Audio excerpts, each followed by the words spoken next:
Ripoti mwanafunzi. Ukuta wa aina ya kwanza unaitwaje? Unaitwa sheria au kamilifu. Aina ya 8 wanajenga ukuta wa nguvu. Aina ya 9 wanajenga ukuta wa usingizi. Wewe aina ya kwanza unajenga ukuta wa kanuni. Ukuta wako unaandikwa, hivi ndivyo mambo yanavyopaswa kuwa. Hii ni sawa, hii ni kosa, hii ni haki, hii ni ovyo. Mapenzi yako au willpower ya aina ya kwanza ni, mimi nitaifanya dunia iwe sawa. Sitakubali machafuko, uvivu au ubadhilifu. Mimi ndiyo kiwango. Wewe ni kama fundi aliyeshika rula na kalamu nyekundu, masaa 24 ndani ya siku 7, kila kitu unakipima. Kwa nini unafanya hivyo aina ya kwanza? Ndani yako kuna hofu kubwa ambayo husemi, kama mambo yataharibika kwa ovyo, mimi sina thamani, mimi ni mbaya. Ubongo wako umeamua, nipate hasira na mimi mwenyewe kwanza kabla ulimwengu hujanikosoa. Kwa hiyo, una mkosoaji mkali ndani ya kichwa, super ego. Anafuatilia kila kitu. Umelala saa ngapi? Umekula sawa? Umefanya kazi yako vipi? Matokeo, unakuwa mtu wa kuaminika, safi, mwenye nidhamu, mambo yako yanakaa sawa, ulimwengu wa machafuko haukuathiri. Tatizo la ukuta wa sheria. Ukuta wa kanuni ni mzuri kujenga nchi, lakini mbaya kuishi maisha. Ukuta huu ukizidi 1, unakuwa gereza la dhahabu. Kila kitu ni inapaswa, unasahau kuuliza, mimi ninataka nini? Furaha inakuwa tuzo baada ya kazi, sio kitu cha kufurahia sasa hivi.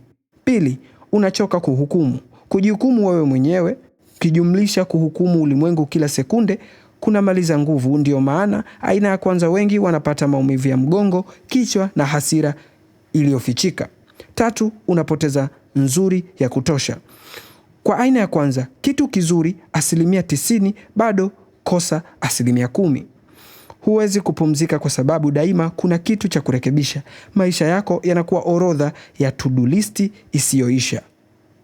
Dawa ya aina ya kwanza sio kuwa chaos. Dawa ni kuruhusu. Aina ya kwanza, amna haja ya kuwa ovyo. Dawa yako ni kufanya kosa dogo la makusudi. Hapa kuna dirisha 3 la kufungua kwenye ukuta wako wa sheria. Dirisha la kwanza, swali la kama basi. Kitu kikikukasirisha kwa sababu sio sawa, simama sekunde 3 ujiulize, kama kisingekuwa kamili kwa dakika 1, je, dunia ingeanguka? Jibu 99% ni hapana. Hii inakupa ruhusa ya kupumua. Dirisha la pili, fanya kosa dogo la makusudi mara 1 kwa siku. Ndiyo mkuu, fanya makusudi. Acha sahani 1 bila kuosha dakika 10. Tuma meseji bila kuisoma mara 2. Vaa soksi zisizofanana nyumbani. Kosa dogo linamfundisha ubongo wako, sina thamani yangu kutokana na ukamilifu wangu. Mimi ni sawa hata na kosa.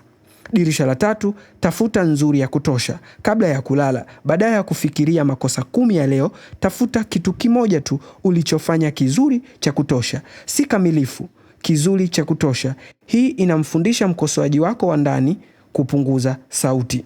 Hitimisho kwa mkuu wa aina ya kwanza. Mkuu, wewe si mkali. Wewe ni mtu wa maono.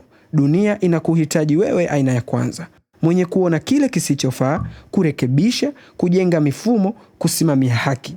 Lakini kumbuka kanuni hii, ukamilifu bila huruma sawasawa na kuteseka. Ukamilifu ukajumlisha na huruma sawasawa ubora wa kweli. Huna haja ya kuwa aina ya 8 au aina ya 9. Wewe kaa mwalimu wako. Lakini mwalimu mzuri anajua lini aseme darasa limetosha leo, twende tupumzike. Leo nini kimoja ambacho kimekukasirisha kwa sababu hakikutosha mkuu? Niambie. Halafu tucheki kama dunia ingeanguka kama tungekiacha.